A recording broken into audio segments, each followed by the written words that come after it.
Zakir Naik is none other but a precious gift to the whole universe. He was born in a secular country, India, as well as raised in a Muslim family.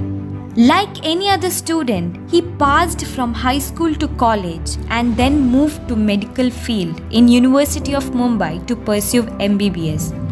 Till the age of 18, he used to pray but wasn't very religious. Neither he knew anything about Islam.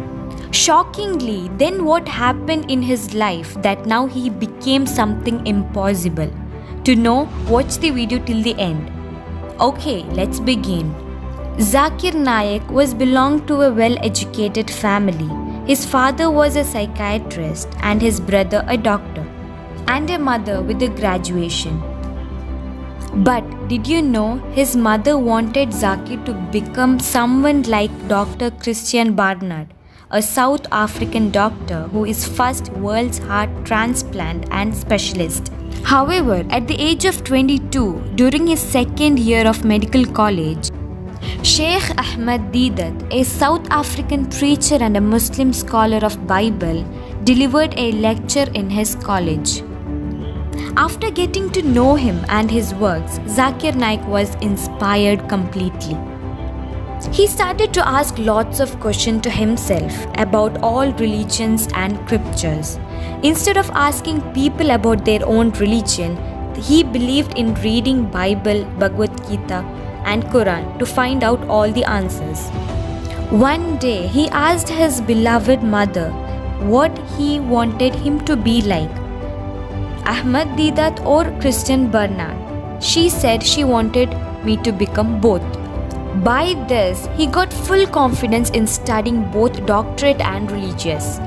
At the age of 25, he started Islamic Research Foundation. Alternatively, he also worked as doctor.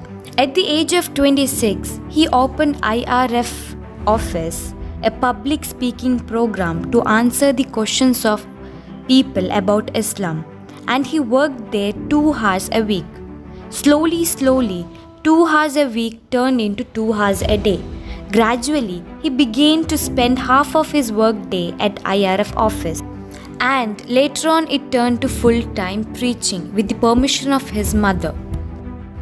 Now you might be thinking, wow, he had all opportunities, facilities to study with less of struggles. Let me tell you, during his childhood itself, this boy had a problem with stammering. He could not even dream of speaking in front of 25 people. The friend of him used to deliver his lectures. But one day, as you all know, strength and growth come only through continuous effort and struggle. He tried hard and got on stage with cold sweat, shivering legs. Then slowly started answering without stammering. Eventually, he started to gain popularity of his great knowledge. People also began to accept Islam. The more popular you become, the more criticized you get. Same way, about him, bad news were spread. He got accused, thrown out of his own country. Not only that, his channels, lectures also got banned in different countries. This brave person, rather than looking at negatives, he concentrated on positive side of his life and thanked Allah. As well, he never gave up on giving dawah. Now he is 54 years old, leading a simple and peaceful life in Malaysia with his wife and children.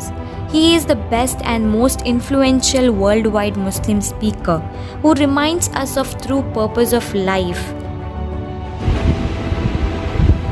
You can't force a person to become a better Muslim, but you can be the reason to change the person to the best. So, what's your story?